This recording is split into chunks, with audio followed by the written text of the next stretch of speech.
Good afternoon and welcome back to the frankly ludicrously stunning beachside resort of Villa Seamus here in the southeast of the island of Sardinia off the coast of mainland Italy. It has been the most remarkable week here. It's been a thorough and utter joy to be here to bring it to you, and we have just 2 games left here of the World Great Grandmasters Beach Ultimate Club Championships. And next, one of those games happening now is the bronze medal match, a replay of a Pool A game that we streamed actually a couple of days ago. We have Man Down from the USA up against Team Finland from Finland, obviously. I mean, I don't know what else you expected. No, it is Benjamin Rees here with you in the booth, and I am joined by the unforgettable Ali Thomas. I would certainly hope not. I mean, it's absolutely idyllic after the previous game we just streamed, the Jets versus Great Swedes game. I was a little surprised that they kind of didn't go into a spirit circle, only to turn around and find they've all just kind of done it in the sea. Someone brought beers over and they were just standing in the sea, beer in hand, doing a spirit circle. I mean, gotta love beach, right? Absolutely, especially during this time of year. Sometimes beach tournaments can be a bit miserable in the early spring. But here we have Team Finland holding the disc, ready to pull. The weather conditions are absolutely lovely. It's not too hot. There is a bit of a breeze kind of sweeping the heat away from us towards the lagoon. Just a little zephyr coasting across the sand here, which is good. Very helpfully, Team Finland warmed up in white and Man Down warmed up in navy blue, and they've pretty much switched that now for the game. So Finland obviously lost this kit, toss for kit, as Urimo with one of these blading backhand pulls gets us underway with the pink Euro disc now in the hands of Drew Tolchin, and he finds Colin Smith with a low throw that Shaft slides to the sand to keep alive, and he's looked deep. Oh, lacrosse is wide open, wide open, and that is a big confidence booster to start here for Man Down, looking to repeat their pool play success over the same opponent. It is 1-0. Yeah, you really feel like the Finns might have learned some lessons from that pool game and not left lacrosse completely unmarked in the end zone. I suppose miscommunications do happen.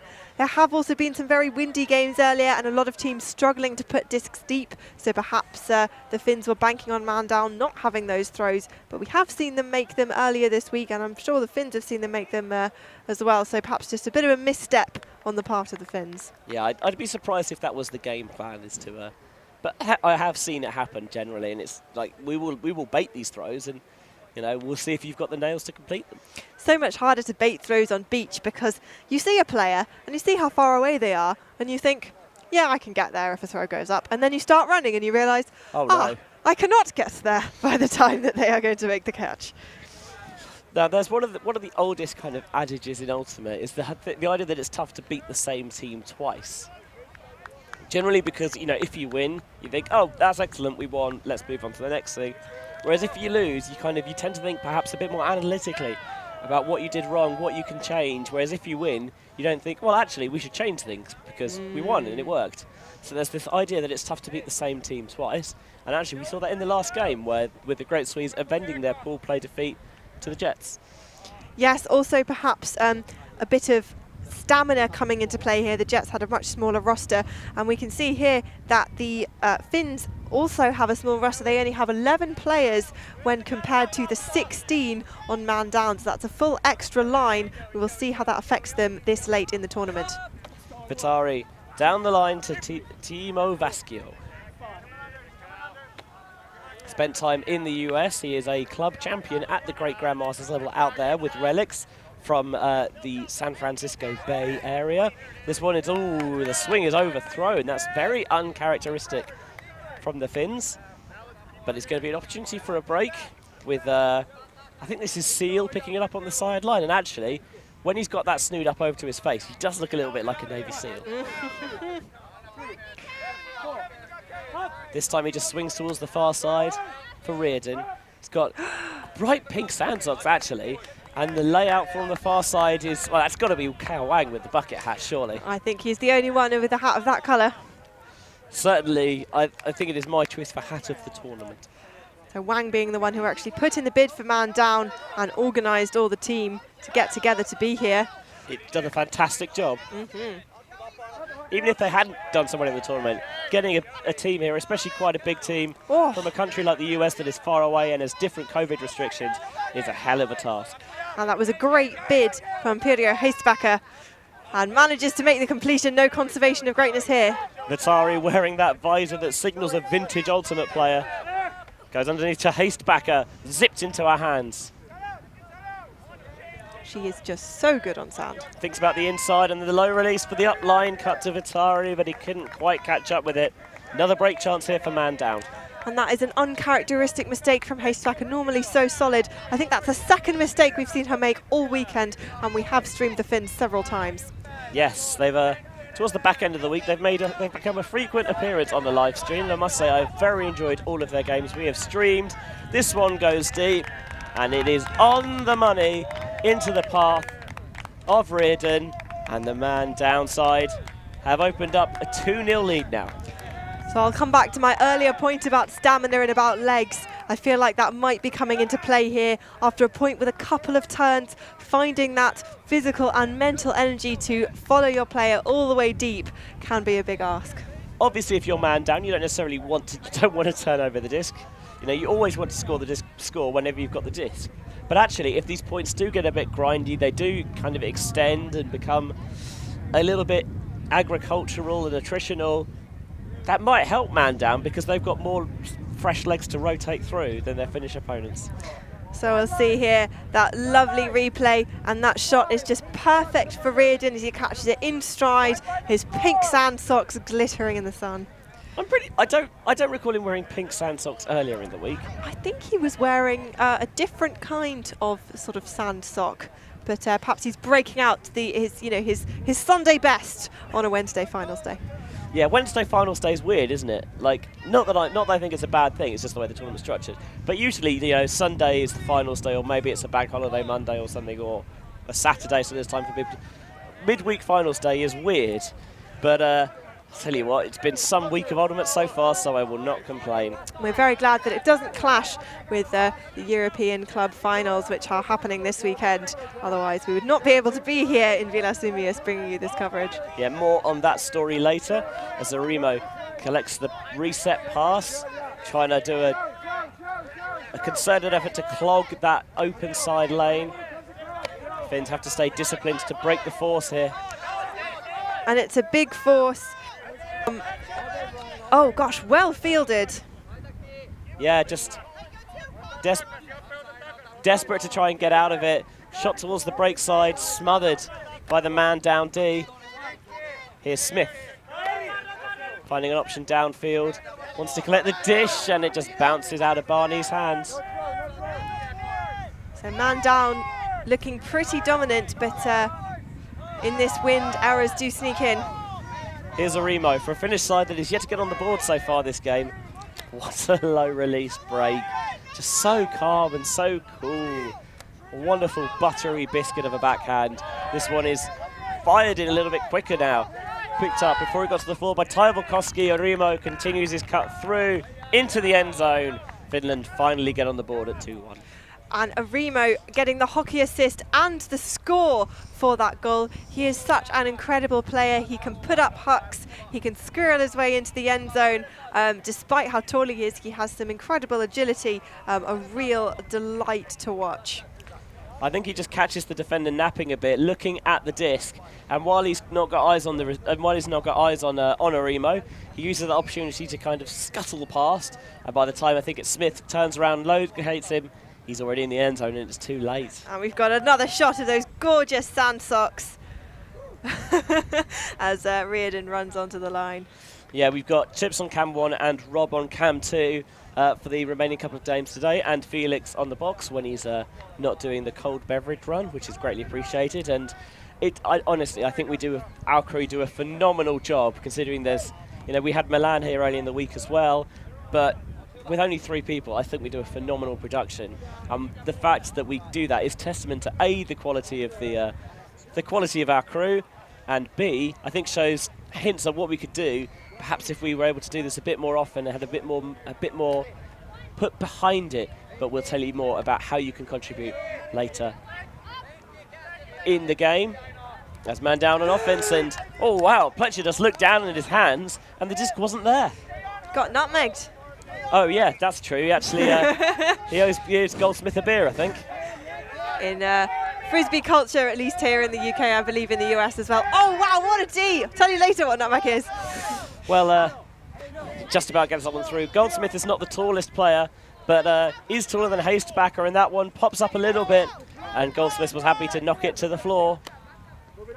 Here's Pletcher, down for Lacrosse, turns, looks in towards the centre, trying to lead it with the flick. Oh my word, it got through. I don't know how, but it got through. Did not think there was a window there, but with the players out of position, the pass is popped into the end zone. That is agonising for the Finns.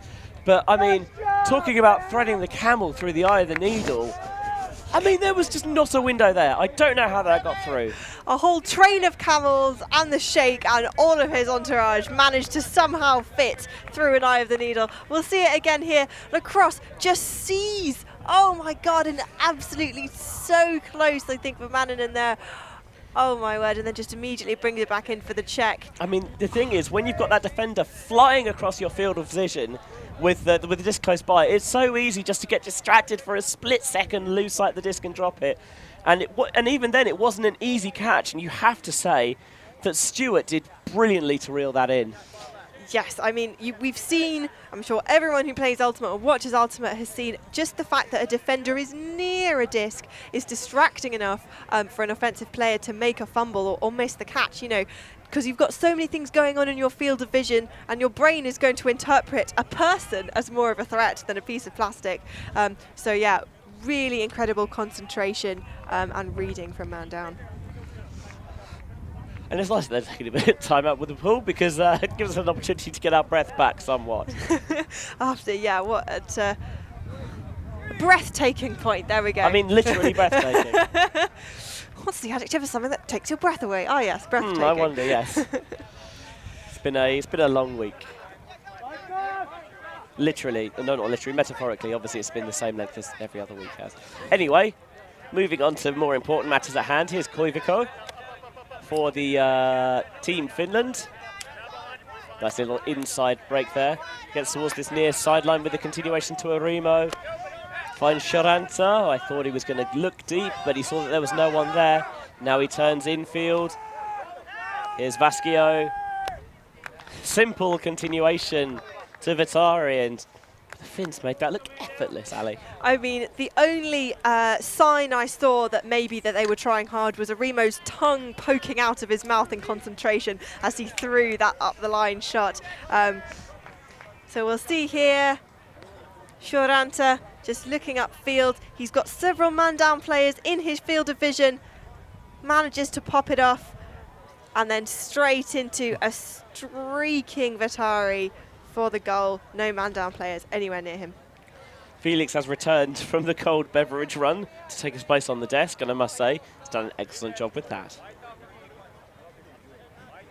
Everyone on the crew is doing an excellent job. Right, and if you want to help them do an even more excellent job, then I highly suggest that you become a patron, and you can support us on Patreon and patronise us all you wish, whether that is, all the way high up as an ultimate producer, like Patrick from madx, or Stephen Cameron from Cameron & Co. Architecture, or even for the way down as a couple of whatever your currency of choice is a month, then it helps to go us, to cover more tournaments, to do it with more crew, more commentators, upgrade the quality of the kit so we can bring you more plays like that from Stuart. Everything you can do really helps out.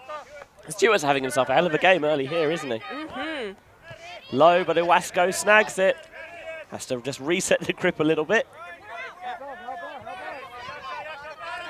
Still count rising, and Iwasco puts something underneath it. Wow, that is as good a bailout throw as I think I've seen all week. Schaff tracked it well, and he dumps and he takes off towards the end zone. And then the little just bounce back inside for the goal. And we've seen it before, that a player who's just thrown the disc is able to sneak past the mark, as a mark you're not expecting your player necessarily to immediately take off. So really well done from Schaff there, able to just kind of keep his defender on the back foot and get that goal. So, I imagine you're a person who has got into a high stall count before. Yes, it has happened. It does. We try not to, but it does happen. Talk me through this. Sorry, I've just forgotten about how good that layout was. That bailout throw there from Iwasco. Talk me through why it was so good. So generally, on a high stall situation, you do not want the mark to get to 10, otherwise it will be a turnover where you stand. And often, you will just try and throw it as far as you can to make sure that your opponent has to make up the maximum number of yards. What Iwasco manages to do is put out a beautifully weighted high release backhand huck to fall perfectly into the hands of Schaff in a situation where you have maybe 2 seconds or so to set yourself and make that throw, which not an easy thing to do under any circumstances, but when you only have 2 seconds to do it, that much harder. So credit to Iwasco for an absolutely beautiful throw under high pressure. You mentioned the high release, which means, you know, the wind gets a little bit underneath it, so it pushes up high, gives players a chance to get on it. And earlier you talked about the temptation is just to throw it as far as you can, but I think she focused on throwing it well rather than throwing it as far as possible, and that's why the throw came out a lot nicer than it otherwise could have done. Bid from Le Bon, doesn't get there in time. Vasquio finds an option downfield, that's Ristiniemi. Wang thought that throw was coming. I don't think he was the only one. Here's Vitari to Hestbacker. Pick called. Nice, loud, clear pick call. That one, I don't think that was going to leave anyone into any doubt as to what was going on there. Really love to hear that. Nothing worse than a quiet pick call. We used to have a player at Brighton who was known for calling very loud, exaggerated picks. Like you could hear them from the other side of the field site. So, I see the long face has been picked. Here's Mananen. Not seeing an option he likes downfield, so he resets to Vasquio, and that is continued to Vitari. Trying to see if I can see that physio tape on his right bicep, but I can't get a good angle at it, and just about sneaks through the hands of Ristiniemi. Sometimes it feels like it just doesn't quite go your way when catches like that stick, because, you know, you've committed, you've gone down well for it, and then unfortunately just sneaks through your grasp. Yeah, absolute tragedy, and he was laying out for it, trying to make sure that he got as much of his body near it as possible, but yeah, just bounced out. Not a huge amount of movement downfield, barely any, but eventually Cal Wang commits haste back a deep and then comes underneath. Now he wants to reset it into the centre. Le Bon snags it with that gloved left hand. Dump goes backwards, and now they're continuing it down the far sideline to Wang. Oh, a player's taken wide open deep. It's a lasered flick through, but it is right inside. And that, I have to say, gets my seal of approval. Oh, Benji, must you? I'll be honest, I have been queuing that one up for a while, could you tell? Yeah. I think it gets the seal of approval as well. I have other seal puns I can go for if you want. Maybe holster them for now. We can bring them out later. Don't want to bunch them up too close together. Yeah, that's a good call. But this is interesting because before we talked about, you know, nice high floaty one for someone to chase down. This one is just, it's actually it's thrown relatively quick and relatively flat. It just hits it nicely in stride. Yeah, location. It's the right throw for the right situation. You know, if you've got a player who's kind of halfway down the pitch and you want to really lead them, obviously you want to kind of give your throw a bit more float. But if your player is already in the end zone, if you put a lot of float in it, there's a danger it might be pushed out of the pitch, either one of the sides or out the back.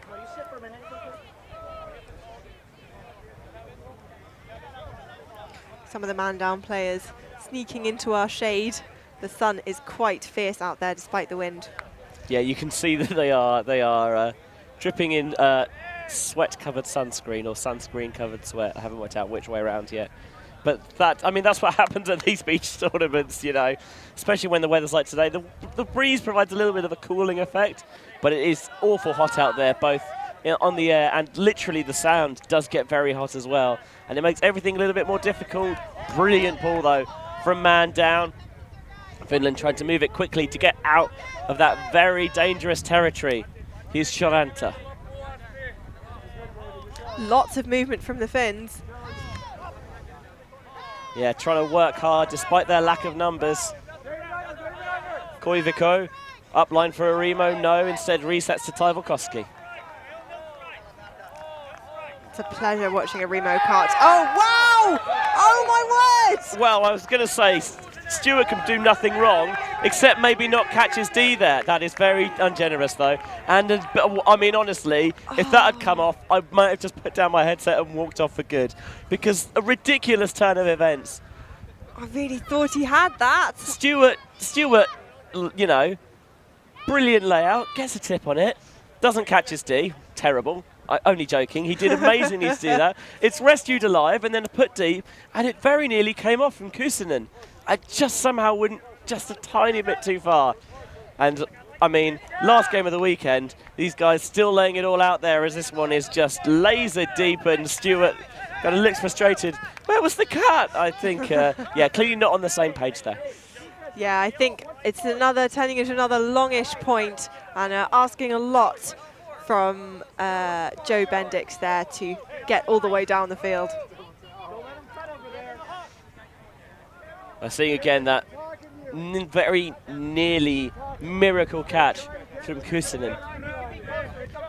And yeah, end of the week, not necessarily surprised that Arimo is taking his time to walk pretty much the full length of the pitch. Oh, Arimo and Stewart, that's a battle and a half. What a matchup. Arimo goes underneath to Taivalkoski. Holds this guy on the forehand side. Arimo squirreling his way free in the backfield. Great low pickup for a man so tall. He's got good mobility. And then an underneath pass, bidded on by Shapiro, doesn't get there. Shardlow gets underneath that one to keep it up. Looking, isolates Arimo nice and early. There's a bit of a collateral damage downfield. No stoppage though. Here's Taivalkoski. And I think he just knocked it out of his hand. That was weird. The thing about Arimo's dump positioning there is he's very level with the handler, which means that you're cutting off quite a lot of break side options. That round isn't really possible, which means you have to break the IO. So instead, Arimo just tries to take off up line, and he gets it. There was a little bit of stoppage downfield, so I wondered if something had been called. They were just being very static and tried to sneak the IO through. Man down were wise to it, however. That's another uncharacteristic error from Arimo, who's normally very, very solid. I think fatigue playing its part. Stewart maybe wants the Hollywood pass once more. Bendix is so far downfield. As again, Arimo just tries to get around to get the four. Suddenly slapped it out of his hand. If that had been contested, I would have been very surprised. Yeah, I think we would have had to show him a replay. Not only because I thought it was quite clear, but also because he hasn't shown himself to be the sort of player that would necessarily have contested that. I agree. Here's Reardon, known for being one of these formidable deep targets. This time he tried to put it himself and didn't quite get it right. Goes out of the far side line. You can see there's a decent amount of the double teapot going on here for man down. The the arms on hips. Nice right angles going on there. This is turning into somewhat of a mammoth point. Well, Arimo wants to end it in one. He's looking deep for Taivalkoski. Goldsmith sees it late, but he does enough. Lays out to palm it to the ground to make sure, and he wants to get it going quickly. Good move as he finds Bendix. Looks like something out of an 80s rock band, does Bendix. It's a strong look. Yeah, Bruce Springsteen support act, perhaps. I'd buy that. Should ask him. Stewart motions Bendix into the backfield, and then open space for Reardon. Good read from Reardon, I thought, but maybe the disc held up a bit longer than he expected. Shardlow catches it, sets the pivot, so he has to play it from his own end zone. Bendix steals in. Two hands to swat it away. If Reardon's alert, there's a cut to the front cone there, but maybe with the point dragging on, he's not quite there. Here's Stewart. Bendix goes, dished off to Goldsmith. Not really sure what Shardlow was looking at there, that he didn't bring the disc to the front of the end zone. Maybe a bit of mental fatigue. And then the barbecue style backhand to the far side.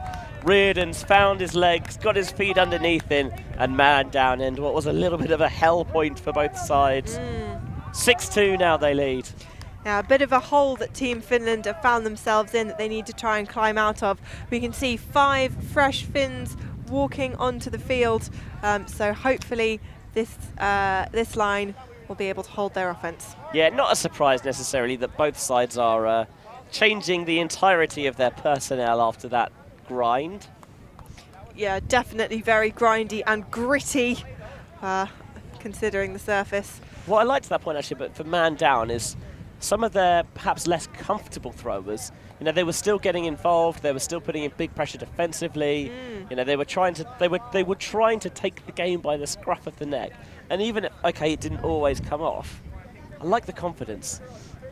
I agree, and I think there was some really, really nice flow from both teams up until there was a turn, and you know, there wasn't. So there wasn't necessarily a lot of, especially from man down, you know, throwers being on the disc for quite a long time. They were really able to kind of get that disc moving, despite the Finns putting a lot of defensive pressure on. So this is a half-time hooter. So I mean, sides reach 6 by this point, so it will be a half-time at 7, as you were. Finns will be trying to extend this half for as long as possible.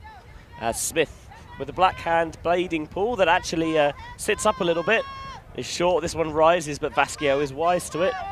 And Vasquio, oh, that is just beautiful. I mean, the elegance of it. He just made it look so easy. Vatari catches it side of the end zone, pivots around, one flick for the goal. Just a beauty of a put. And Colin Smith apologising to Mark Pletcher there for not being fast enough to catch up with Manninen as he struck down the pitch.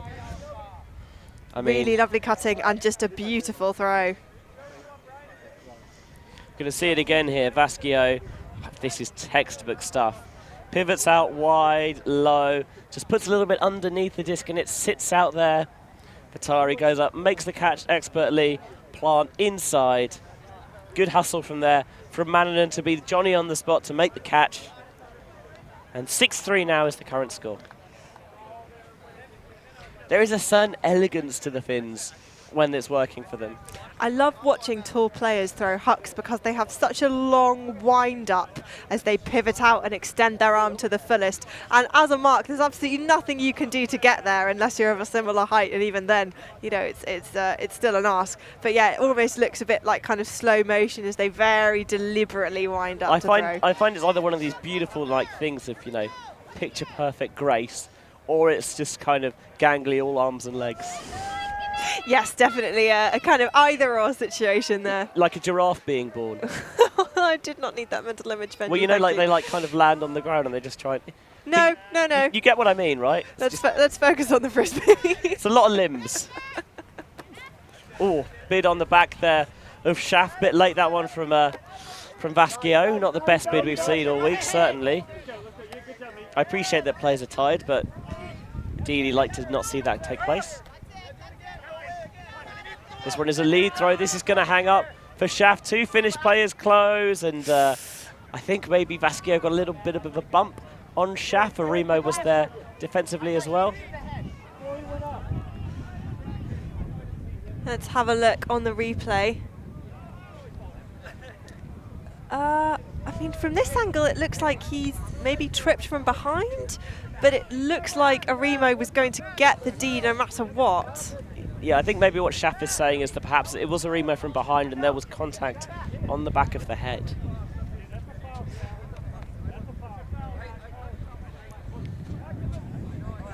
So just a bit of discussion here.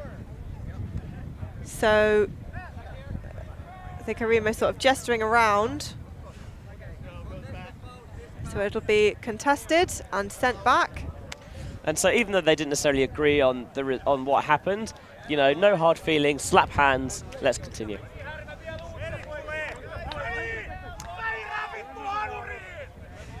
So the players just trying to figure out where they were when the throw went. I think all settled now, and the disc is tapped in. Low, beautiful. That is, put a poster of that layout on some kid's wall.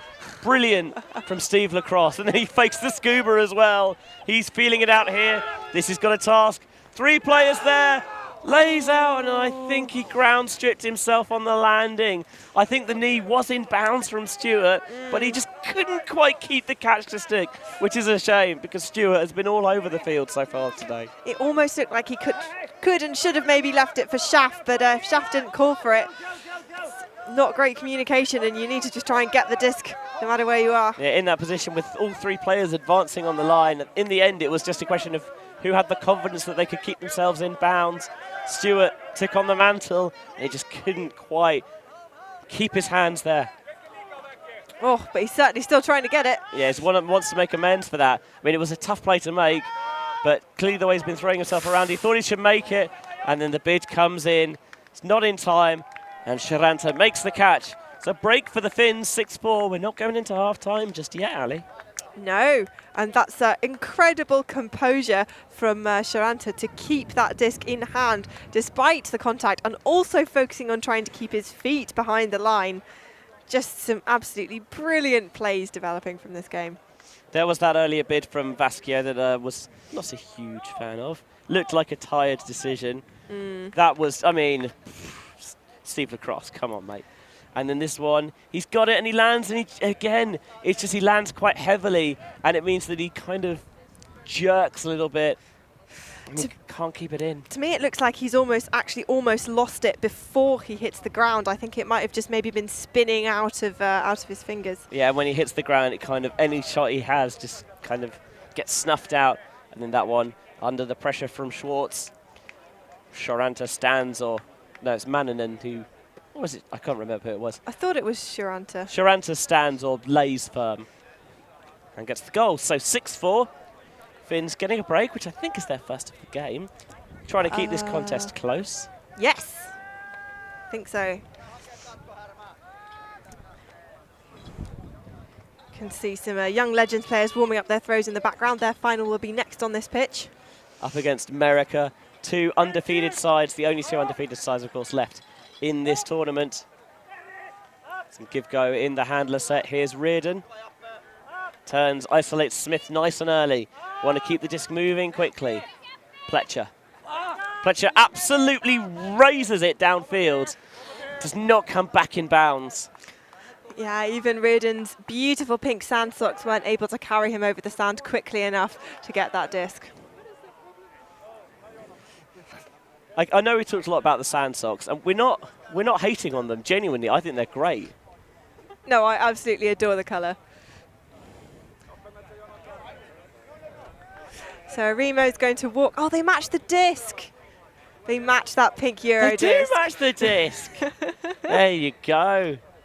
By the way, in case this sounds like we're angling for a sand socks sponsorship, we are not. But if there are any companies that make sand socks that want to get in contact with us, you know where to find us. When I say us, I mean ulti.tv. Commentators will not accept handouts. We are people of honour. Yes, they'll believe that. Oh no! Manninen tipped it, and it nearly got rescued. Well, they almost got out of jail free there, but evidently couldn't quite do so. So here's man down with another chance to take half. A 2-for-none play. Painful, that one. This is a much better put from Pletcher to Reardon, and that will bring us to half-time. Man down leads 7-4. Despite some absolutely heroic efforts for the Finns, they have been able to close the gap, but man down taking half, and there is still definitely a fight on our hands. Fun game this, Ali, isn't it? Very fun game. I mean, I would say that about, I think, every game we've streamed, that it's been a fun game. Yeah, the only thing we haven't had so far this week is a game go all the way to sudden death. No, we've had some Galaxy points, sudden death to take half, but we've not had any Universe points, so we can but hope that we will be able to get one before the end of the day. So we're just trying to get a little bit of a breaking news here, that we're going to try and start the finals at 4:10 local time. maybe to escape the strong winds later in the day, and so everyone can have a bit more time to relax in the evening when we're finished.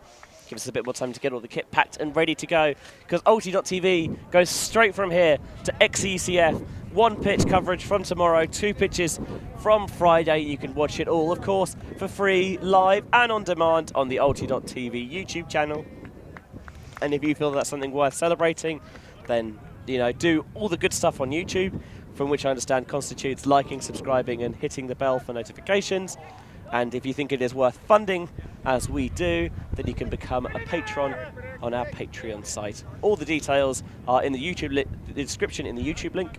Oh no, the link in the YouTube description, got there in the end, or you can find about everything we do in Europe, in Australia and worldwide at www.ulti.tv. So those of you wondering what happened at half-time, it looks like they're just carrying on because the Finns started on defence and on the other side of the pitch we are continuing as if nothing had happened. But something has evidently happened, because the wind has kicked up massively out of nowhere. It's also slightly changed direction, so now it's coming directly in our faces towards the camera as you see it, maybe slightly left to right. This came out of nowhere. Someone's angered Borealis somewhere. Need to make a sacrifice to appease the gods. Sorry, it's my classics degree talking. I'll find someone disposable. Can be something. Just pour a little bit of your drink out. I need this for hydration. So I think it's a bit of a conversation here about what the stall count was exactly when the pit call was made.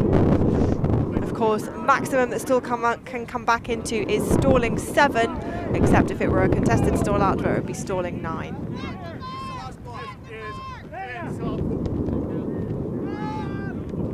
So the swing goes from Vitari. It's Vasquio with it now. Underneath. Ristiniemi looks. He's got the sidearm in the split finger grip. Pivots around for the backhand. Goes back to the sidearm. And in and out of the hands of Vitari. And he looks at his hands forlornly. Why have you betrayed me? Always a heartbreaking moment when an easy catch just springs out of your hands like the disc has a mind of its own. Goldsmith goes back to Stewart, and he puts one to space for Lebonge. And Lebonge's tall figure gets low to find Shapiro. Shapiro, one that floats, and it is smothered by Ristiniemi. Just absolute denial, slamming the door in Goldsmith's face. No upline for you today, sir. That was authoritative, I think it's fair to say. Certainly. And another pit call will stop the play. Yeah, whatever pattern they've got going on downfield or whatever positioning, it's causing a few picks, so that's perhaps something to look at and work through.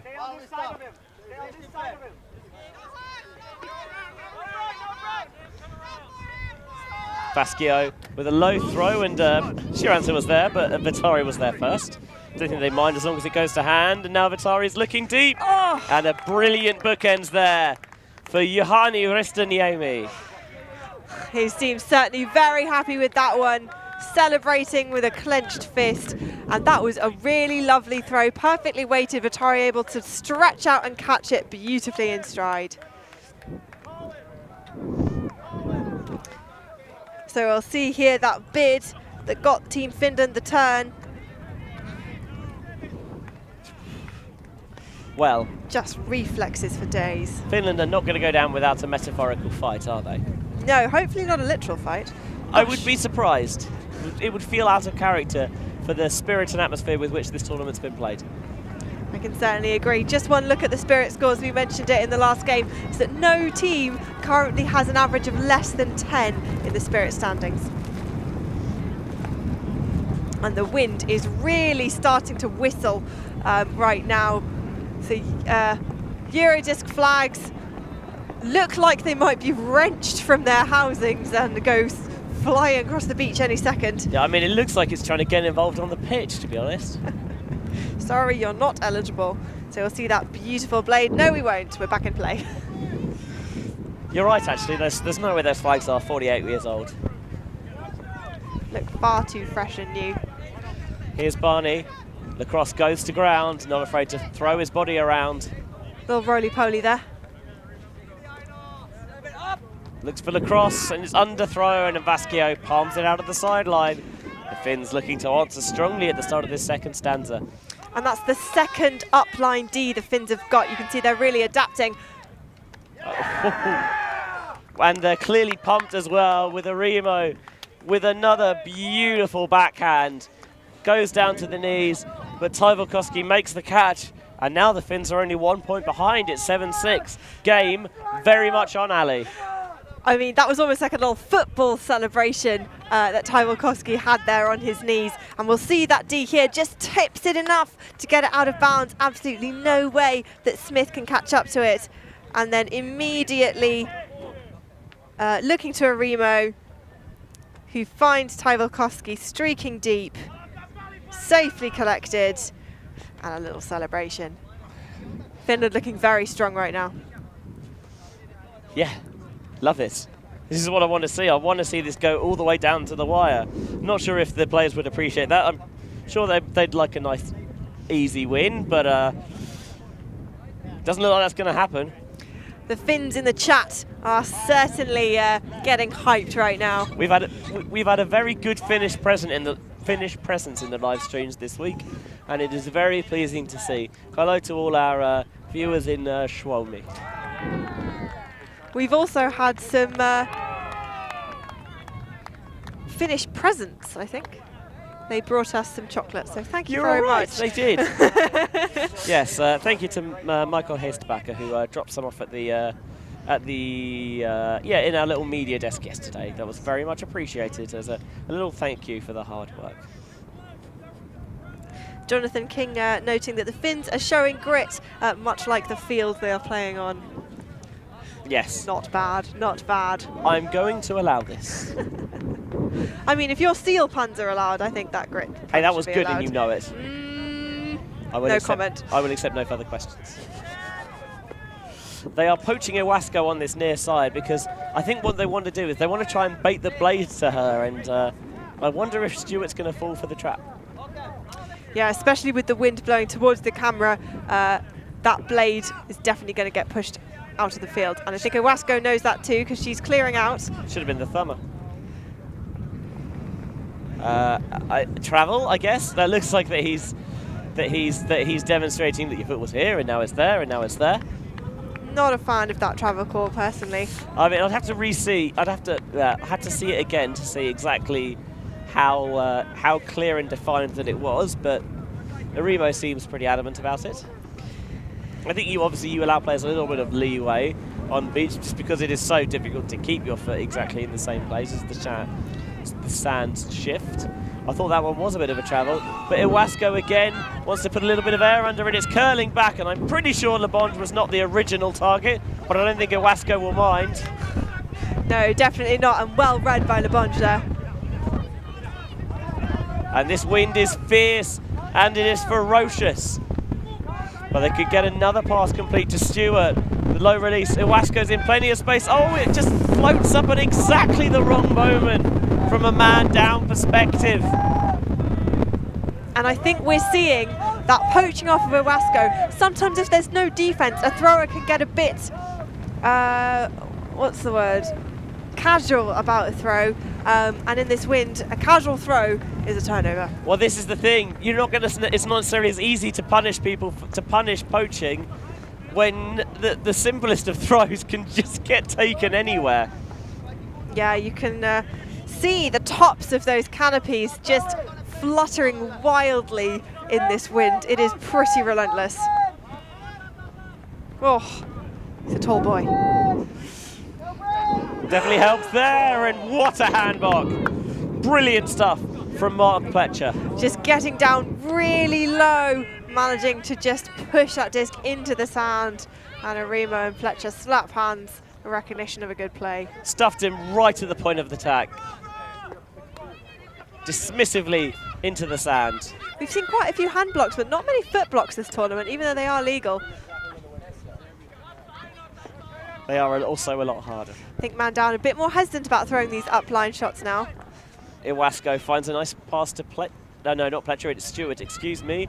Plays kind of elaborate, fakes around, goes back to Iwasco, looking, swings it across the pitch to Pletcher. Pletcher looking open side, taking the time out because it is very windy, and at the very least, maybe it's 2 minutes to try and let the wind die down.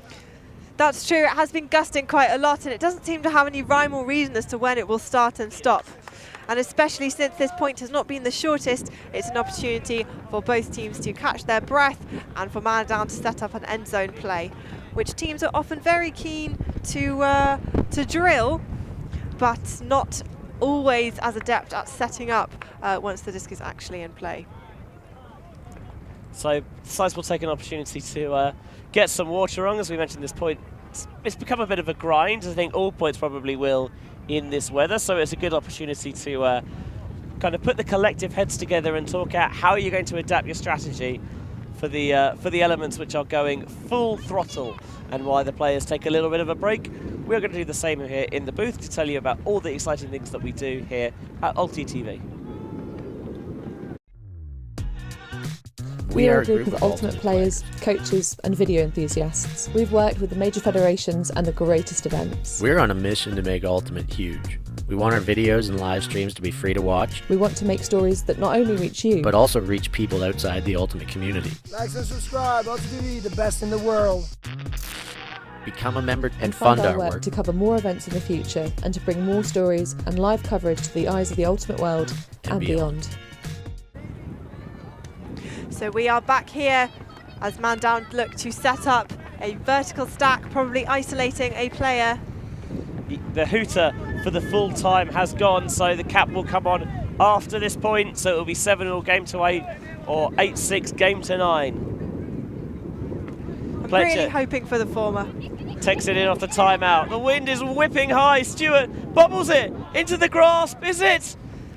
Oh, they're saying they're not sure, and in the end, Lebonge does the honourable thing. It takes everyone's word, suggests it down, but I think something may have been pulled.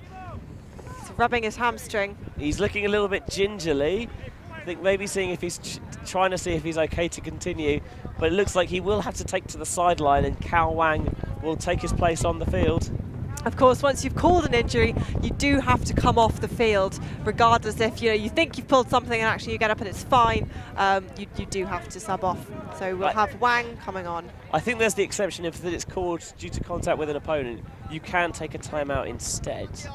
That's true, but then I think you have to use up one of your timeouts. Yes, and obviously they don't have it because they just used it. And another example of just pinching it off a teammate there. Arimo wants to reset. It doesn't like it though. Eventually takes it back. Vitari goes to Ristiniemi. Here's Sharanta. Not a lot of upfield options. Sharanta finds one through to Ristiniemi. Here's Vitari. Everyone looking a little bit jaded, but Finns are moving this nicely.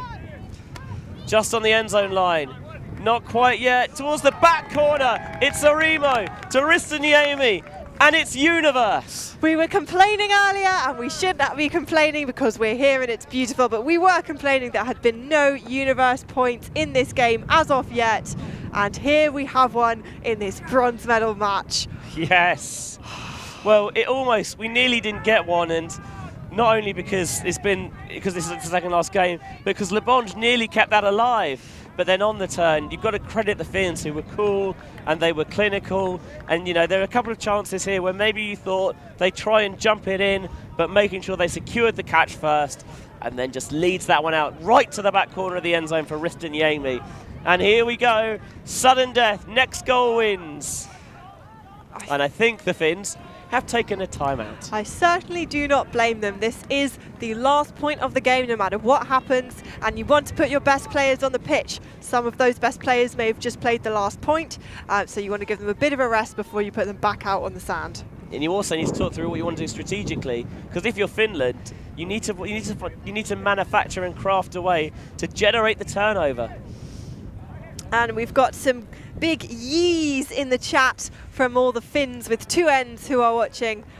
They certainly seem to be enjoying this, and this is a nail-biting game. Gosh, I wish I could hear what was being said in that Finnish circle, or even though I wouldn't have been able to understand it. Let's try that again. I wish I could understand Finnish and hear what they're saying in that circle. You need to get like a little babel fish or something. I don't think they live in the Mediterranean Sea, though, unfortunately. No, that's true. Probably more likely the Mariana Trench. Yes, I mean, it's probably more like that they just do not exist. But yes, the Mariana Trench is probably more likely location for them. Who knows what's down there? So I think, as I suspected, we have a Remo coming back on. Yeah, a Remo.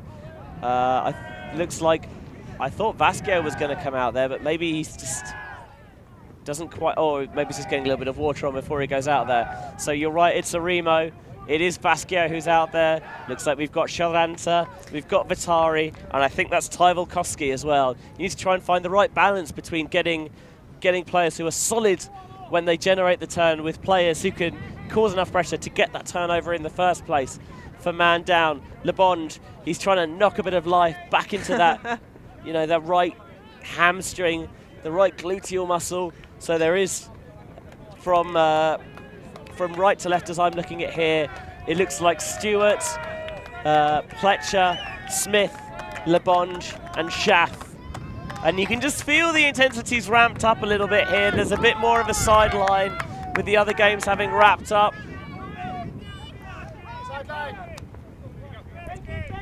Smith to Pletcher. Schaff trying to get low, looking downfield, taking the reset. Want to keep it sensible and safe. That one flutters a little bit. Sharanta's got there. He's got the turn. It's clean. It looked like there was contact, but no call made. And then it's just a miscommunication. Gives the disc back to man down in short order. There was a foul upfield, but I don't think it affected the play. Yeah, the cut was for a Remo, but he was going short. And Pletcher wants to end it in one. He's looking deep for Stewart. Oh. It would have been the most ridiculous, sensational grab. But in the end, the wind pushed it too far for even Stewart to reach. Huck and D on Universe Point is certainly a bold strategy. I mean, I don't think the plan was to play D afterwards. I think the plan was for Stewart to catch it. Obviously, just overthrew it that time. Yeah, no, of course. I'm not suggesting that was the original plan. So I'll have the Finns setting up with 2 handlers. And Remo is the dump, who's been such a solid player for the Finns all week. Oh. Vasquez with a very purposeful fake. Goes back into his own end zone to a Remo with the inside. It floats a little bit, but Vitari's created enough separation to reel it in easily. Sharanta slides to his knees, keeps it alive, and here's a Remo. Sharanta being poached off. To Sharanta. Finns came 4th, previous edition of the tournament. Trying to do one better here. If they can just win this one final point. Generated the turnover twice.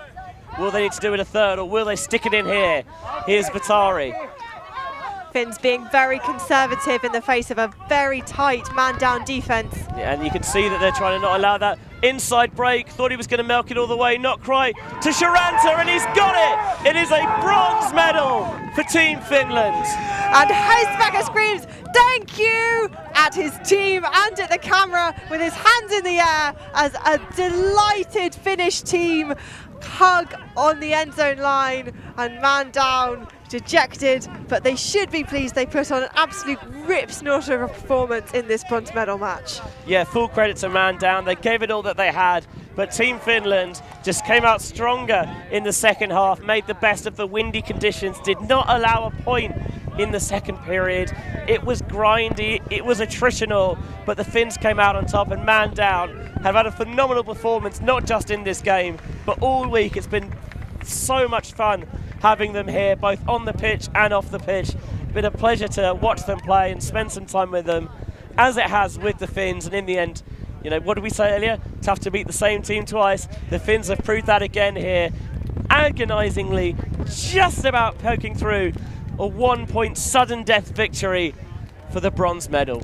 What a game! What an incredible game, and what a brilliant warm-up for the final, getting our adrenaline receptors primed for what is, I'm sure, to be an absolutely incredible battle between the young legends and America. So that will be in 17 minutes at 10 past 4 local time.